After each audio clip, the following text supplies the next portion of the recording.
दोस्तों, serial killers के बारे में हम जब भी सोचते हैं तो हमारा मन उनके लिए नफरत से भर जाता है। लेकिन क्या हो जब एक सीरियल किलर को जेल में लव लेटर्स आने लगे।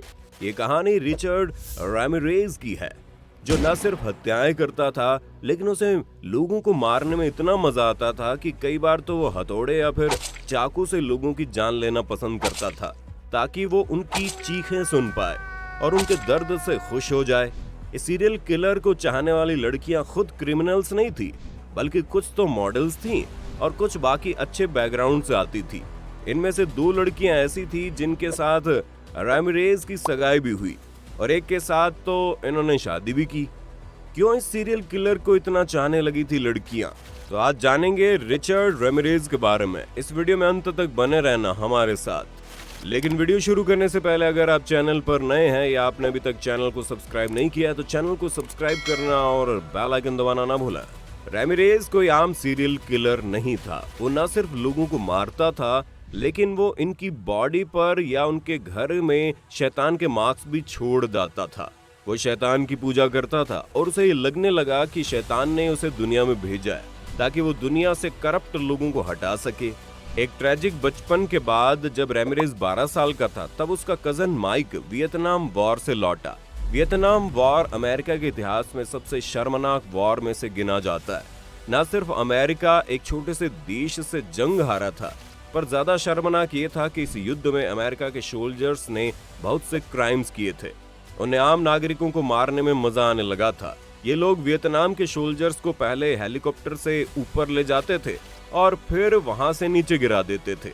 ये सभी कुछ जिनेवा कन्वेंशन के अकॉर्डिंग बैन है। जब माइक घर लौटा तो उसे लोगों को मारने की आदत हो चुकी थी और ऐसे ही एक दिन उसने अपनी पत्नी को एक झगड़े में जान से मार दिया। माइक को 4 साल की सजा हुई, लेकिन रैमिरेज पर इसका बहुत असर पड़ा। उसका कहना था जब वो उस घर में दोबारा घुसा तो उसे वहां बहुत अजीब सी शांति मिली और खून की बदबू वहां से आ रही थी, उसे अपनी तरफ खींचे जा रही थी। थोड़े ही वक्त में रैमिरेज ने क्राइम का रास्ता चुन लिया। वो लोगों को मजे के लिए मारने लगा। रैमिरेज को सबूत छुपाने नहीं आते थे। वो पुलिस के लिए कई सुराग छोड़ जाता, लेकिन फिर भी पुलिस ने उसे पकड़ने में बहुत देर कर दी। एक के बाद एक वो क्राइम्स करता रहा और इस बीच इसने एक सैटेनिक सोसाइटी ज्वाइन कर ली, जो शैतान की पूजा करते थे। इस सोसाइटी से जुड़ने और दिन भर नशे में रहने के कारण रैमिरेज को ये लगने लगा कि वो जो कर रहा है उसके लिए उसे शैतान ने खुद चुना है। अब आते हैं रैमिरेज की अरेस्ट की तरफ। देर से ही सही पुलिस ने रैमिरेज को आइडेंटिफाई कर लिया और हर तरफ उसकी फोटोज लगा दी, जिससे उसकी पहचान हो सके। और फिर एक भीड़ ने उसे घेर लिया और पुलिस के हवाले कर दिया। रैमिरेज की कहानी उस वक्त देश भर के हर टीवी चैनल्स पर थी और कुछ ही वक्त में देश भर से रैमिरेज की कई सारी औरतों के लव लेटर आने लगे। इनमें से एक नाम था डॉरिन लॉय, जो एक मैगजीन की एडिटर थी। उसने लगभग 11 सालों से 75 से ज्यादा लव लेटर्स लिखे और वो हर हफ्ते 4 से 5 बार रैमिरेज से मिलने जाया करती थी। जल्दी मीडिया ने इस खबर को कैच किया और जब भी डोरीन से पूछा जाता कि वो क्यों रैमिरेज से मिलती है, तो वो यही कहती उसके मुताबिक रैमिरेज एक अच्छा इंसान है, साथ ही वो काफी फनी भी है। यूं तो रैमिरेज के आगे लड़कियों की लाइन लगी हुई थी, लेकिन बाद में रैमिरेज ने जेल में ही डोरीन से शादी भी की और 1996 में वो उसकी पत्नी बन गई। यहाँ भी एक अजीब वाकया हुआ। जब डोरीन ने रैमिरेज को गोल्ड वेडिंग रिंग देनी चाहिए, तो रैमिरेज ने ये कहते हुए मना कर दिया कि शैतान को गोल्ड पसंद नहीं है, इसलिए फिर वो उसके लिए प्लेटिनम की रिंग लेकर आई। यहाँ से पता चलता है रैमिरेज बदला नहीं था। वो अब भी वही इंसान था जो वो अरेस्ट से पहले था, फिर भी औरतों को वो अट्रैक्ट करता था। आप इस बारे में छानबीन करेंगे तो आपको मालूम चलेगा रैमिरेज अकेला ऐसा सीरियल किलर नहीं था जिस पर लड़कियां अपनी जान छिड़कती थी। जेब्लॉन्स्की नाम का एक और सीरियल किलर था जो वियतनाम वॉर में अमेरिका के लिए लड़ कर आया था और आकर उसने भी अपनी पत्नी का मर्डर कर दिया। जब जेब्लॉन्स्की जेल में था तो उसे भी कई तरह के लव लेटर्स आते थे, जिनका वो जवाब भी दिया करता था। जेब्लॉन्स्की और रैमिरेज की जो बात कॉमन थी, वो दोनों ही अपने लेटर्स में काफी मासूम नजर आते थे और वो लेटर्स लिखने के साथ साथ इन लेटर्स पर कई तरह के कार्टून भी ड्रॉ किया करते थे। 1982 में जेब्लॉन्स्की ने एक औरत से जेल में रहते हुए शादी कर ली थी और जब 12 साल की सजा के बाद अच्छे बर्ताव के लिए उसे जल्दी छोड़ दिया गया तो उसके साथ रहने लगा।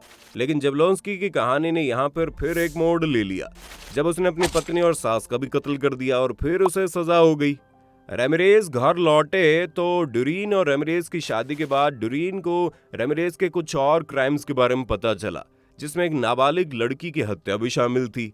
और ये पता लगने के बाद डुरीन ने शादी तोड़ दी और तलाक ले लिया। लेकिन अब सवाल ये है कि आखिर इन लड़कियों को ये सीरियल किलर अट्रैक्टिव क्यों लगते थे। इसके लिए कई थ्योरीज दी गई। पहली थ्योरी इवोल्यूशन का सहारा लेती है, जो कहती है कि पुराने वक्त में इस तरह के मर्द जो हत्याएं कर सकते थे उनमें अपने परिवार की रक्षा करने की क्षमता होती थी। एक तरह से वो अल्फा मेल होते थे, जिस कारण एवोल्यूशन में हम इस तरह डिजाइन हो गए थे कि औरतों को इस तरह के मर्द पसंद आने लगे। इसके अलावा साइकोलॉजी में एक कंडीशन है जिसे हाइब्रिस्टोफिलिया कहते हैं, जिसमें औरतों को इस तरह के क्रिमिनल्स पसंद आने लगते हैं। कई एक्सपर्ट्स का मानना है कि औरतें ज्यादातर वो होती हैं जिन्होंने अपनी जिंदगी में बहुत से ट्रॉमा और अब्यूज फेस किया होता है, और जब वो इन सीरियल किलर्स की बैकग्राउंड स्टोरी सुनती है, जैसे रेमिरेज का बचपन जहां उसे काफी टॉर्चर किया गया था, या फिर जबलोंस्की की वियतनाम की कहानी, तो उन्हें उनसे सहानुभूति होने लगती है। उन्हें लगता है क्योंकि वो भी ये चीजें पहले सह चुकी हैं, तो शायद वो उस इंसान को भी बदल पाए जो अब इस क्राइम के रास्ते पर चल पड़ा है। फोरेंसिक साइकोलॉजिस्ट कैथरीन रैम्सलैंड इस थ्योरी में एक और पॉइंट ऐड करती है। वो कहती है कि जब एक औरत किसी जेल में बंद क्रिमिनल के साथ रिलेशनशिप में होती है तो उन्हें रोज रोज के झगड़े नहीं करने पड़ते, उन्हें उनसे दूर रहने का भी प्रॉपर वक्त मिलता है, साथ ही वो जब चाहे उनसे मिल भी सकती है।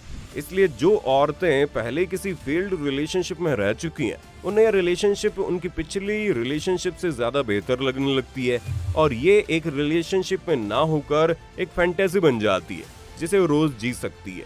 इन्हीं सब कारणों की वजह से कुछ औरतों को ये सीरियल किलर्स ज्यादा अट्रैक्टिव लगते हैं। रेमिरेज और डुरीन के तलाक के बाद रेमिरेज की फैन फॉलोइंग कम नहीं हुई और उसने एक मॉडल से सगाई भी कर ली थी।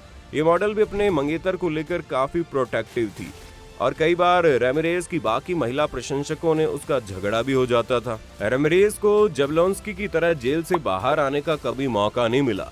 एक तो रेमिरेज के ऊपर 19 डेथ सेंटेंसेस की सजा थी, और दूसरा 2013 में एक बीमारी के चलते जेल में रेमिरेज की मौत भी हो गई। लेकिन रेमिरेज जेल से बाहर आकर कैसा इंसान बनता, इस पर लोग आज भी चर्चा कर रहे हैं। तो देखा जाए तो कई रीजंस दिए गए हैं कि क्यों कुछ औरतों को ये सीरियल किलर्स पसंद आते हैं, लेकिन आपको इन सब में कौन सा रीजन सबसे स्ट्रांग लगा, हमें कमेंट सेक्शन में बताना। उम्मीद करते हैं आपको ये वीडियो देखकर काफी कुछ जानने को मिला होगा। अगर आपको वीडियो पसंद आई तो वीडियो को लाइक कीजिए, चैनल पर अगर नए आए हैं ना, या फिर आपने चैनल को सब्सक्राइब नहीं किया तो चैनल को सब्सक्राइब कर दो और बेल आइकन दबा दो यार।